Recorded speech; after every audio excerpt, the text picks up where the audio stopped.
This is Kathy Beal of EmpowermentUnlimited.net with Astro-Insight for the week of March 13th, 2017. The word of the week, do-over. And that pertains to my forecast as much as it does to what's going on in everyone's life. This is, in fact, a replacement Astro-Insight for the one that was previously released.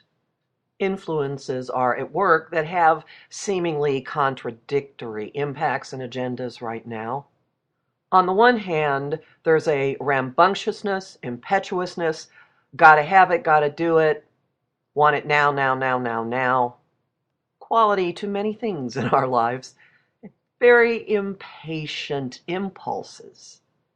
Two important influences are dancing about in the sign of Aries, which is impulsive, self-starting, fiery, I'll jump and then maybe I'll think about it later, very bold, very reckless, very do it, do it, do it, do it, do it. You sensing that anywhere? Venus, the ruler of our hearts, our desires, relationships, money, everything we value, is in the sign of Aries. And this week, starting on Monday, Mercury, the planet of communication and transportation, joined her in that sign. So our minds are drying off. They're coming out of the daze they've been in for the last few weeks. There's a feeling of waking up, of hitting information that makes you just want to go punch somebody or at least go do something. Very motivating. There is the urge to jump around, to drive, to do this, this, this, this, this, this, this. Maybe kind of a fighting influence, but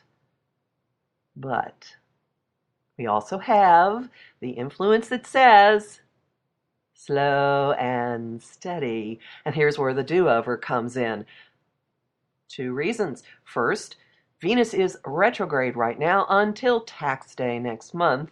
So we're going back over a lot of territory, a lot of this impetuousness and out of the blue bams that are coming and the people showing up in our dreams and in our Facebook feeds, situations that we haven't thought of for a long time.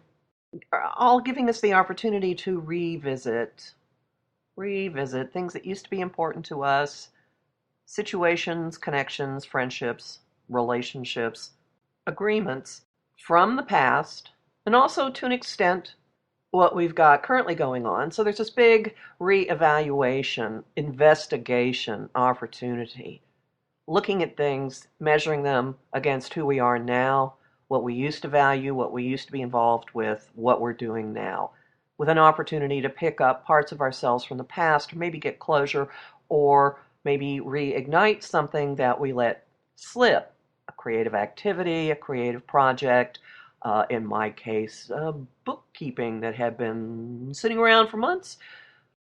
And the other factor is a pervasive attractiveness, inescapability of awareness of physicality. Now I'll translate that into English. No matter how quickly we want to pounce on something, no matter how impatient we might be, something keeps pulling us down to the earth plane, where we must move slowly and methodically. That's because Mars, the ruler of our drive and ambition, how we use our energy, recently entered the sign of Taurus, which is ruled by Venus, interestingly, so they've got a relationship going on here. And Taurus is the first earth sign in the zodiac. It is the most primal, raw, basic, concrete, practical, step-by-step energy in the sky. It absolutely must experience life through the physical senses. It does not want a theoretical discussion. It wants something next to it where it can see it, where it can sense it, where it can take it to the bank. And that's where the do-over comes in. Mars in Taurus is definitely measure twice, cut once, maybe measure 15 times, cut once, maybe measure 15 times and have a snack every now and then maybe cut once. And when you cut too soon, when you respond to the Aries just do it impulses, you may very well find yourself having to go back over and redo something this week. But no need to beat up on yourself when that happens. Notice I didn't say if. This week brings the possibility of coming to grips with the fact that you're human. Maybe even forgiving yourself a bit, letting up on yourself for the fact that you're, I don't know, human as you have this do-over. And as the week goes on, when you hit a wall, as each of us will, when you hit no, when you hit a limit, you will either have the gumption and the strength and the ability to push through it and just bulldoze it, or you will find a way to regroup and live well within that limit.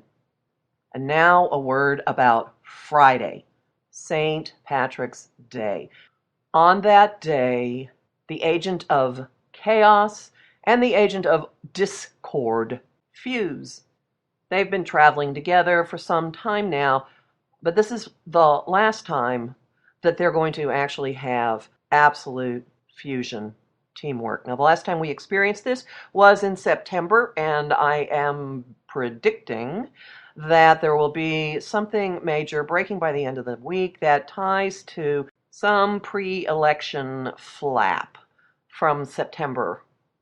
But we're just going to watch that. What's more important is what is going on in your environment. The people are feeling this.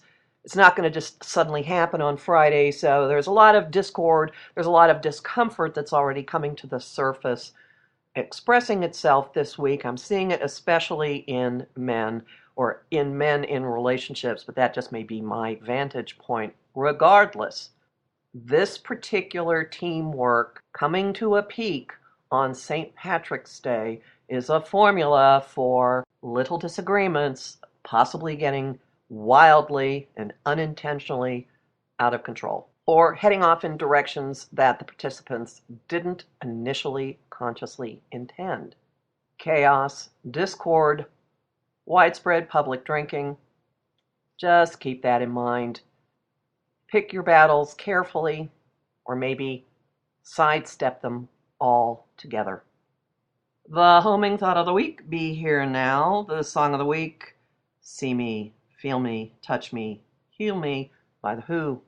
And bonus song, Show Me from My Fair Lady.